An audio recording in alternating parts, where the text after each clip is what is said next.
And that thing just keeps rattling around. I don't know what is up with that. It used to be so sturdy, the camera mount. Anyhow, guys, I'm Zell, and welcome. We're going to talk about the CRKT Seismic today. Got some extra magnets hanging out there with it. And, well, let's talk about it. What makes this thing interesting is the lock, and that is really pretty much it. Oh boy, what is Zell talking about?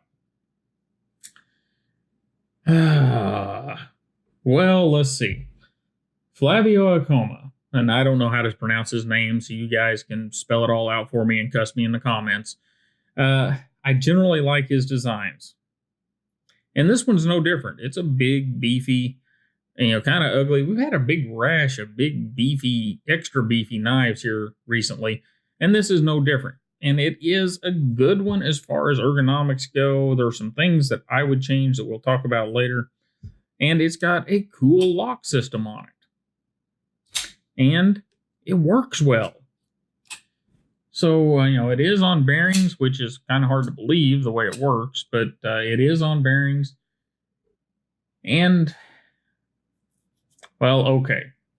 Let's go through the knife, and I'll just fuss whenever I need to fuss, because you may, if you're interested in this knife, please do watch the video. Please don't get halfway through it and just turn it off, because there are some very important things about this knife that you need to consider before you purchase it. So let's get to it. First off, we have some handle material. Looks like it is a peel ply G10.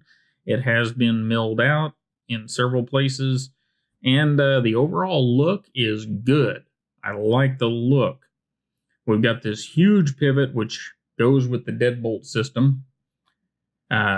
We've got a big, it appears to be aluminum backspacer. I don't have any, I don't know if that's, yeah, it's aluminum. There's no magnet trying to catch there. With a couple of big old holes. And it's kind of silly, but I kind of like it. We've got a tip-up pocket clip. It's rather small and dinky for the size of the knife, but it is tip-up left and right, and they do have a cutout in the G10 for it, so very well done. Got this is for the lock system that we'll look at here in a minute, and it is a flipper.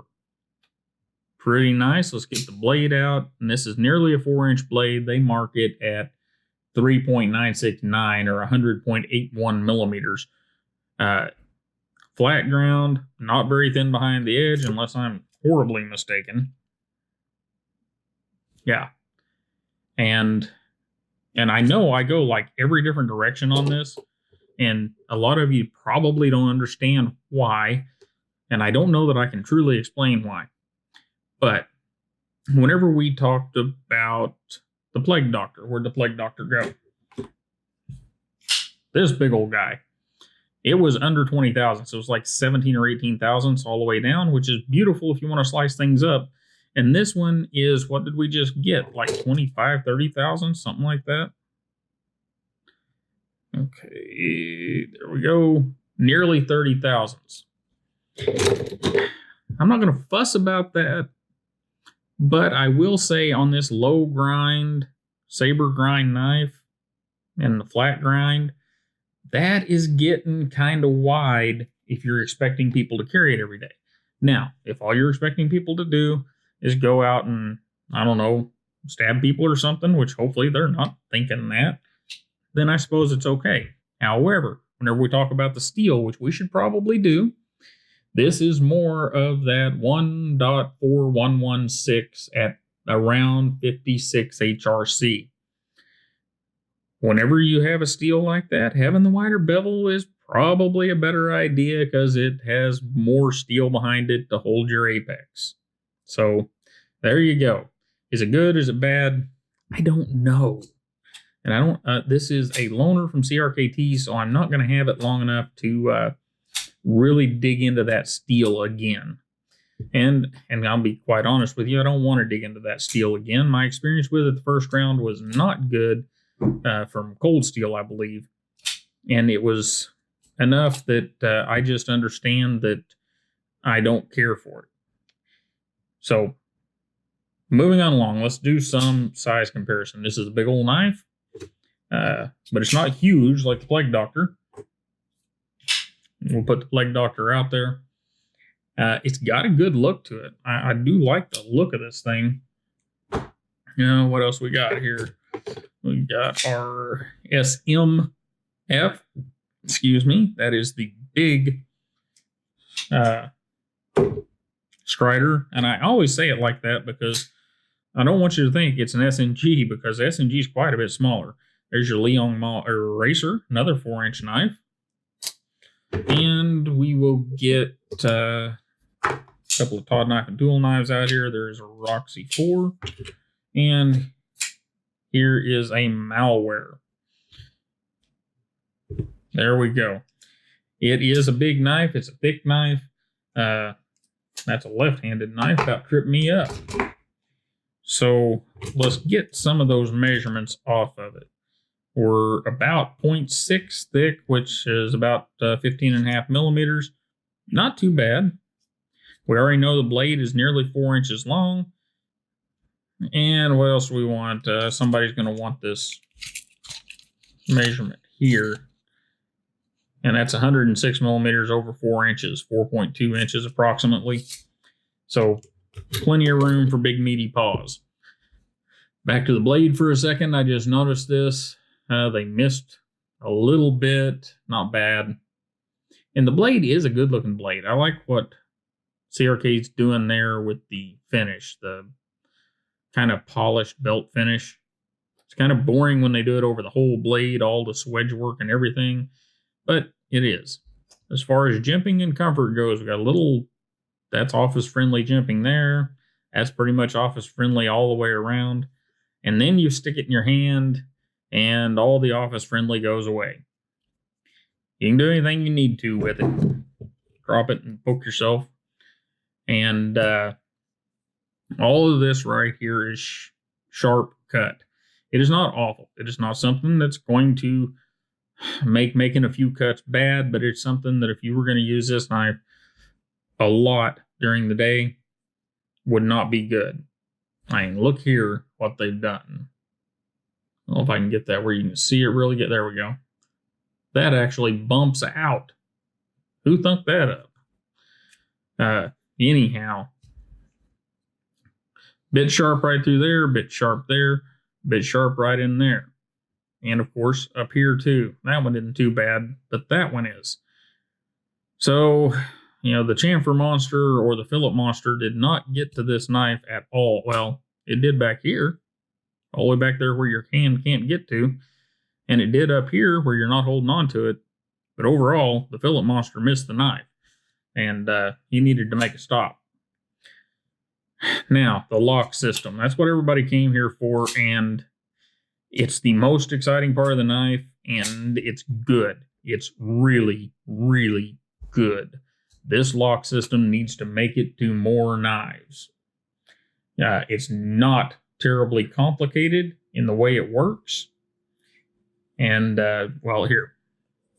Whenever we open the knife, watch right here. See how that fell down in there? There's a spring under this cap. Pulls that down in there, and it locks into the blade and into the the liner of our liner lock. So it holds everything in place, locked open, and no play in it. It's rock solid. This is good. Very, very good. If you want to know more about it, there is a video on CRKT's website called The Deadbolt, How It Works. So there you go. It is pretty brilliant. Suppose we'll look at the screws. Not that I'm having a hard time, guys. They put that steel in here, and I'm just not going to buy the knife. There's no way. And let's see here. The screws are not great, but they're on par with what CRKT uses. And they're all T6s and a big old knife. You guys know how I feel about that. That's just silly, but that's what you get. Let's see, is that a T6 too? Nope, it's actually a T8. So we don't have the big T8 over here, but we'll get the little one and we'll stick it in there. And that T8 the piece that they actually machined to fit right there is good. But they got all the other ones off the shelf at the local cheap stainless steel screw vendor. All right, so what was Zell do different? Well, you guys got the list. I would have smoothed it, done a good job. I would have smoothed it, hit it with the chamfer monster and the Phillip monster. I would have changed out the steel because, guys, they're asking, and I looked around. I actually looked up a street price on this knife, and the street price is $120. No way. I won't buy it. If you want to check out the lock system, I mean, if you're willing to give $120 to check out the lock system, maybe. But that's up to you guys, and I don't want to...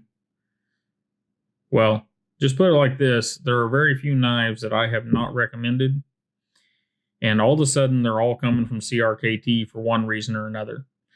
And guys over CRKT, love you guys, but come on, throw me a bone.